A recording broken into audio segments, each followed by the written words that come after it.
Bonjour, bienvenue sur une nouvelle vidéo Chechi Bonsai. Je suis au studio, je suis pas seul, mais bon, avec ça on vient plus tard. Je suis au studio, moi je suis bien, je suis bien de santé, j'espère que tout le monde aussi. Chez nous c'est un peu blablabla parce que la petite et ma femme, ils sont malades, ils sont chopés cette Covid. Et moi et le garçon, on est bien.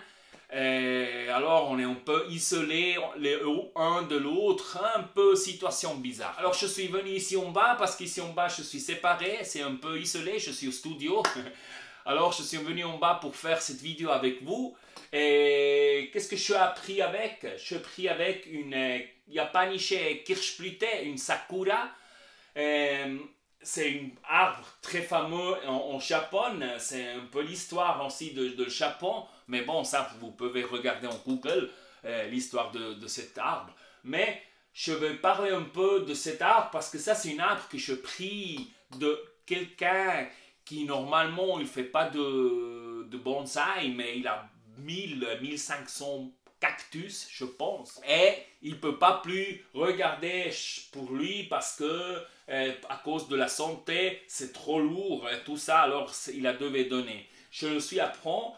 Ouais, il a un peu la forme d'un cactus, hein, si on regarde comme ça avec ça, c'est un peu la forme d'un cactus. Mais bon, on va essayer de améliorer l'arbre. On va regarder qu'est-ce qu'on va faire pour équilibrer un peu cette situation parce que ça c'est une situation que c'est vraiment un peu situation qu'on veut éviter, mais je ne vais pas couper parce que ma philosophie c'est que on essaye de faire la meilleure chose avec ça qu'on a parce que c'est comment quelque chose vivant, un sens.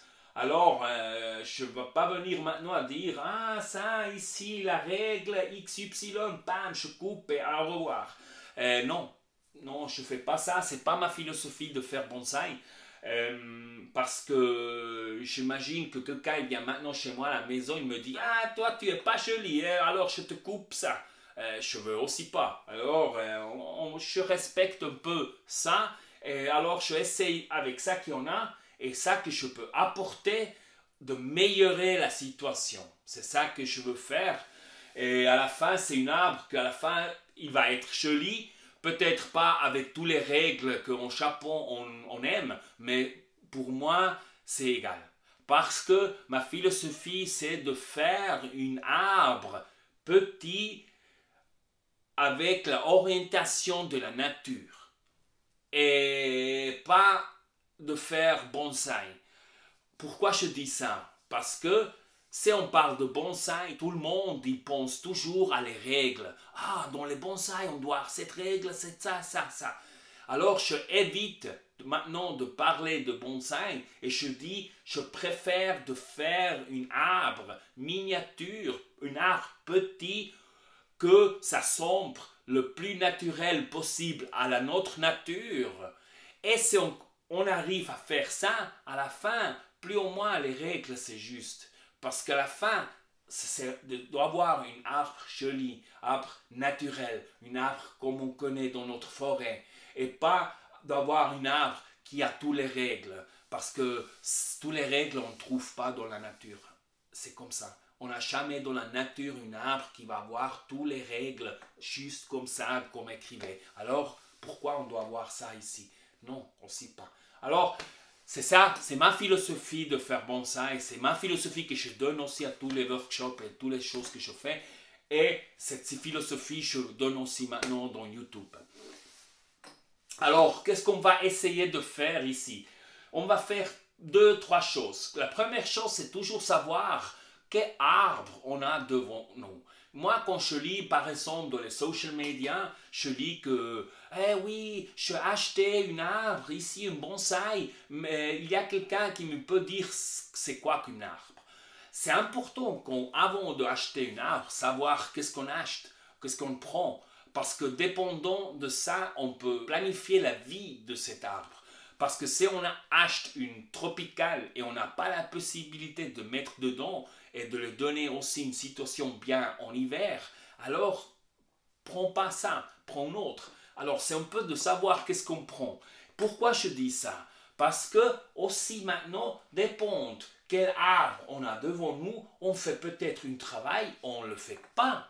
Parce que c'est maintenant, ça c'est par exemple une Acer, alors on le coupe jusqu'à la dernière bouchon, blanc, à la dernière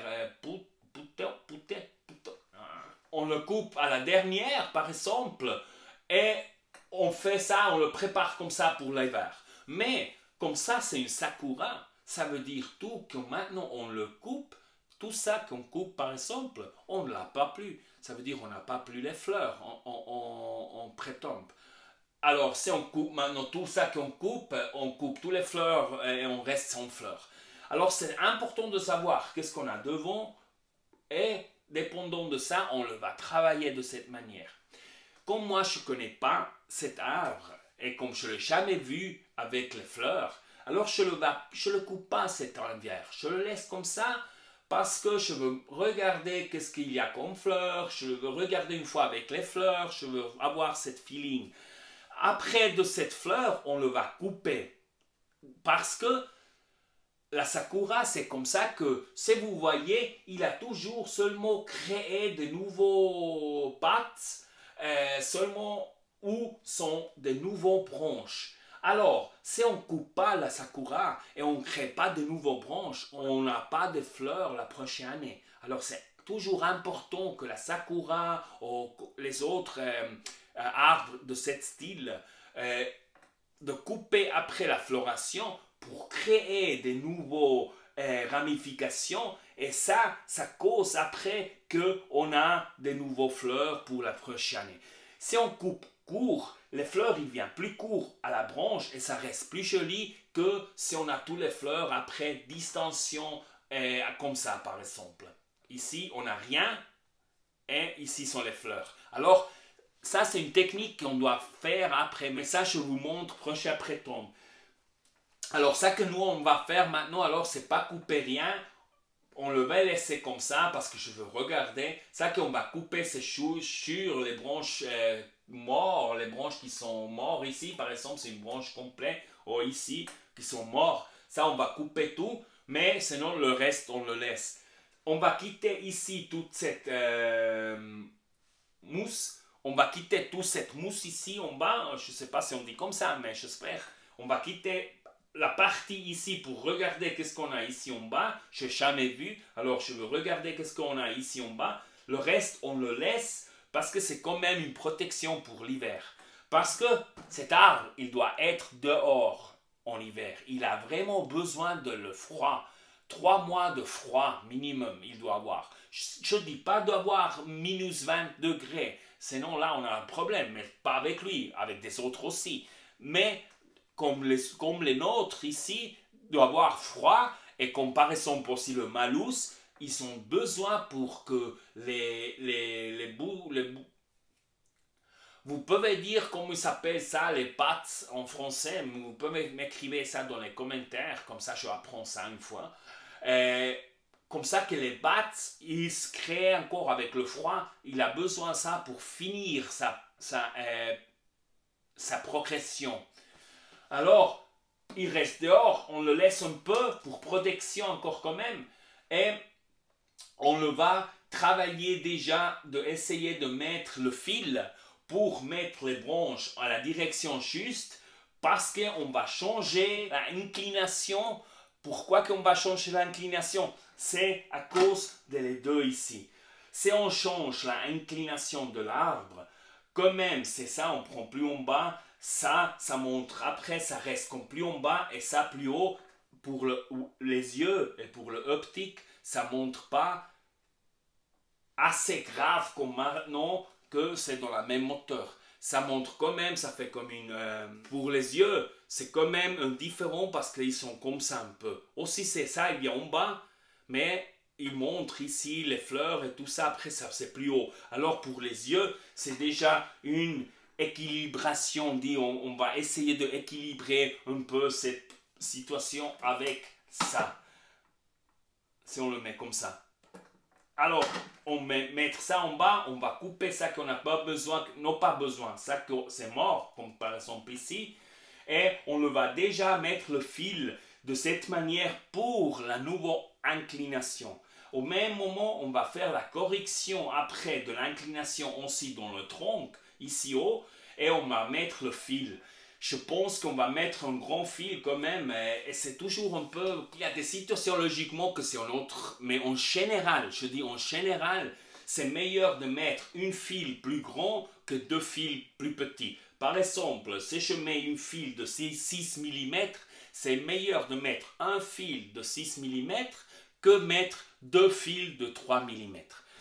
En général, il y a logiquement aussi des cas qui, au contraire, c'est meilleur, parce qu'on a besoin de plus d'espace peut-être, mais sinon, en général, c'est meilleur de mettre seulement un fil, mais plus grand. Alors, on va mettre ça, le fil ici, pour essayer de un peu corriger quand même un peu ici, ça que c'est possible. On va mettre aussi des tirants et on va protéger aussi le tronc avec, je ne sais pas comment on dit ça en français, mais c'est pas de la raffia, parce que je n'aime pas beaucoup la raffia avec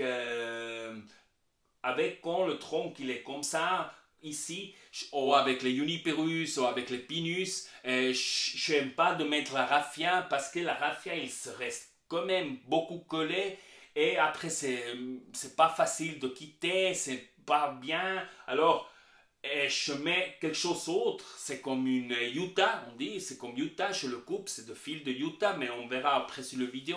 Et ça aide quand même qu'il peut respirer meilleur, parce que ça aide, il a plus de ventilation, et à la fin, on peut quitter meilleur, et ça reste pas assez collant comme le raffia.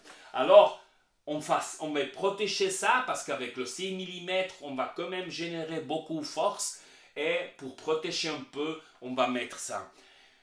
C'est ça qu'on va préparer déjà, on le va mettre comme ça en place. Aussi, c'est après les branches sont trop longues, c'est égal. Ça, on va corriger avec le tombe.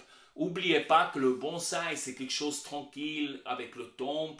Les arbres, à la fin, il va être plus vieux que nous. Alors, on a beaucoup des années de tombe, de mettre le bien, de préparer le bien. Et on ne doit pas faire tout dans une journée. Et toujours, la santé de l'arbre, c'est la première chose. Je dis avant que tout ça qu'on coupe maintenant, par exemple en hiver, on perd comme fleurs parce que on a coupé. Et il a déjà créé les battes. Alors, les arbres comme par exemple la sakura ou le malus ou comme ça, c'est toujours en hiver de trouver un compromis entre la progression qu'on veut créer et l'esthétique de la prétombe. Normalement, je dis toujours comme ça, normalement si on a une arbre qu'on veut créer, qu'il est encore en création et tout ça, on ne regarde pas les fleurs. Si on doit couper, on coupe et on génère cette création qu'on doit créer. Et quand le bonsaï il est fini, on va profiter des fleurs et on va profiter de cette jolie chose. Si on regarde chaque hiver seulement qu'on ne coupe pas parce qu'on va avoir les fleurs pour la prochaine année, ça nous prend beaucoup plus de temps pour arriver à la fin où est-ce qu'on veut arriver à une bonsaï finie. Ou, meilleur dire, à une arbre miniature jolie comme on veut. Alors, essayez de regarder, de trouver un bon compromis en hiver, de couper et d'avancer quand même. Laissez quand même un peu les fleurs. Par exemple, ici, on voit bien, hein, ça c'est magnifique. Alors, je pourrais normalement couper ici et le laisser comme ça. Ça se génère ici à jolies fleurs. Mais je dis, on ne va pas faire, on ne coupe pas. Je le veux regarder une fois comme ça, comme il est. Et on commence prochaine année, après les fleurs, à couper bien.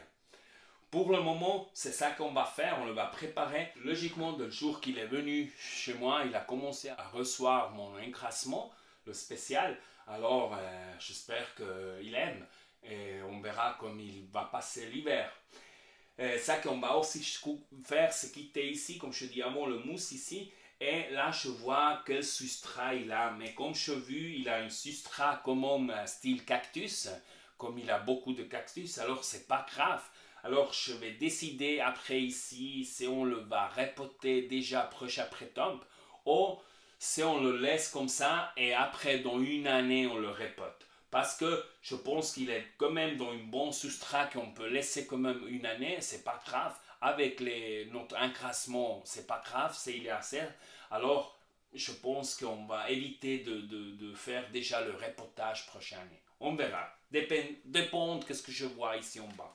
Bon, c'est toutes les informations, je pense, sur cette Sakura. On va faire le travail. Je essaye de montrer un peu les différents travaux qu'on va faire. À la fin, je vous montre comment on le laisse, comment il va passer l'hiver. Et nous, on se voit dans la prochaine vidéo. Jusque-là, je dis à tout le monde merci pour votre support. Merci pour abonner à cette chaîne si tu n'as encore pas fait parce que ça aide de faire plus de vidéos et faire des autres projets. Je vous envoie beaucoup de santé, vraiment beaucoup de santé parce que je vois comment ma femme et ma fille y sont.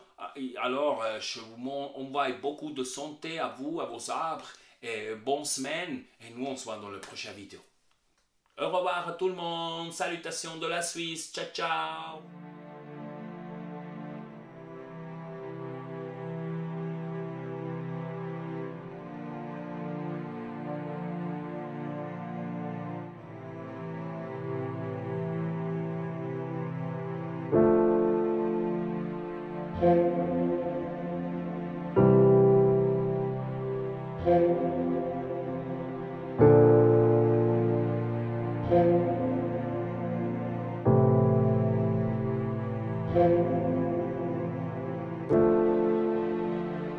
Thank you.